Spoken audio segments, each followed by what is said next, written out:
Squeak, squeak, squeak, it's Mouse Week. Wait a minute. Didn't we do this before?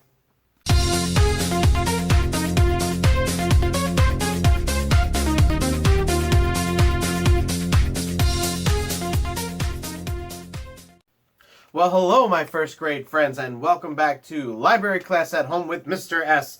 We have been reading my big fat zombie Goldfish, and in the last chapter, chapter 6, the boy and Pradeep got captured by his evil brother Mark. So we're going to check out chapter 7 called A Classic Evil Scientist Trap. Here we go. While my face was kissing the carpet, Mark pulled my arms back behind me and tied them together. Everything seemed a bit hazy after that. He must have dragged me over to where Pradeep was sitting and put us back to back. He had piled up some comics and stuff next to us, and there was a shadow of something over our heads. The next thing I knew, he was tying us together with the belt from his waistcoat. A classic evil scientist move. Something dripped onto my face. It smelled disgusting. Pradeep, what is that? I asked as I wiped my chin on my shoulder.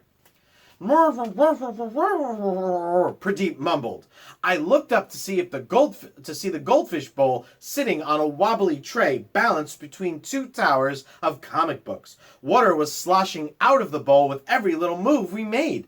Mark's got the fish bowl filled to the top with toxic gunky water balanced over our heads, I said, translating Pradeep's cupcake talk. How did you do that? Mark interrupted. No, never mind. Don't tell me that. Tell me where the fish is. He leaned in so his face was right up against mine. I should have said something really cool like, I guess they don't make evil scientists breath freshener then. But instead, I just stared back at Mark, trying really hard to ignore the millipede feeling all over my body. Still, I didn't tell him where Frankie was. Fine, Mark stood up, prepared to be gunged. Then I heard a quiet voice say, "Swishy little fishy." Sammy was standing at the door of Mark's room with Frankie in the bag in her arms. Her eyes were bright green and his tail was thrashing wildly. He was staring right at Mark. Sammy was looking mega goldfish starey. And check it out, there's a picture for that. There you can see what Mark looks like and what Sammy looks like. And she's holding Frankie there. Little moron, Mark said. Hey, she's staring up my nose and at the wall. It's freaking me out. Make her stop. It's the fish, I said. He's hypnotized her and he can do it to you. Pradeep mumbled. Yeah, sorry, I was going to tell you when, thwack, I said. Mark bent over to look more closely at the fish in the bag. Frankie's eyes glowed, and Mark was starting to look a bit goldfish starey himself, when suddenly he took a pair of protective science experiment goggles out of his evil scientist coat pocket and put them on. I had no idea evil scientists even had so many accessories. That's gonna work on me, he snorted. Cool, the fish has come back with evil powers. He's not evil, I shouted. Pradeep said. I guess the combination of toxic chemicals and the battery shock must have given him special powers, Pradeep. Yes, I said. Can you stop doing that? Mark stomped his foot. I already figured that out. I'm the evil scientist here, not your friend. Does he have a white coat? No. Is he even evil? No. So quiet. That was the most words Mark had ever said to me in his entire life.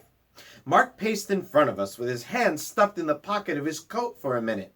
Then he stopped and looked at Frankie. Okay, fish, now you're my zombie goldfish. Just think of all the people we can hypnotize. Frankie thrashed his tail and suddenly Sammy lunged at Mark. She dropped the bag and tried to attack him. Well, as much as a 3-year-old dressed in a mermaid suit flailing around can be called an attack. Swishy little fishy, she squealed. Mark just picked Sammy up and wedged her bottom first into his Star Wars garbage can. Her mermaid tail flopped helplessly against Chewbacca's face as she struggled to get free. But instead of screaming the house down, she just stared that fishy stare. Wow, Sammy really was zombied out. You need better minions, fish, Mark said as he picked up the bag from the floor. Now, let's see if we can make the whole school into fish zombies. You won't get away with it, Mark, I said, pulling at the white belt tying Pradeep and me together. You may be an evil scientist, but you're still only 12. Mom will be home soon and she won't let you hypnotize the school or toxic gunge us or take Frankie anywhere. Just at that moment, Mark's phone rang. Hi, Mom. No, Tom's fine. He's playing with his friend and his friend's little sister. Mark stopped to listen.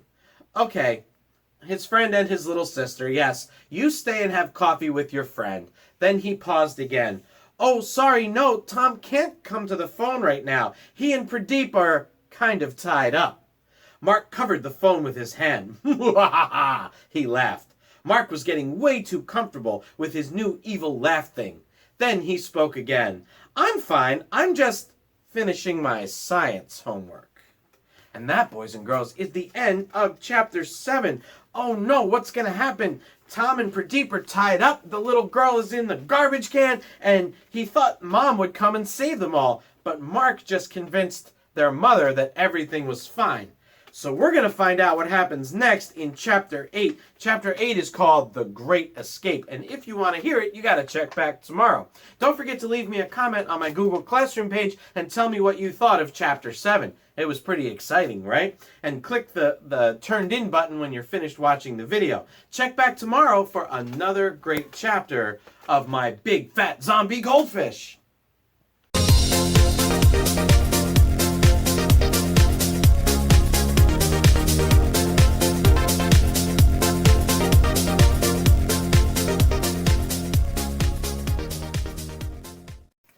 I have to scratch my nose.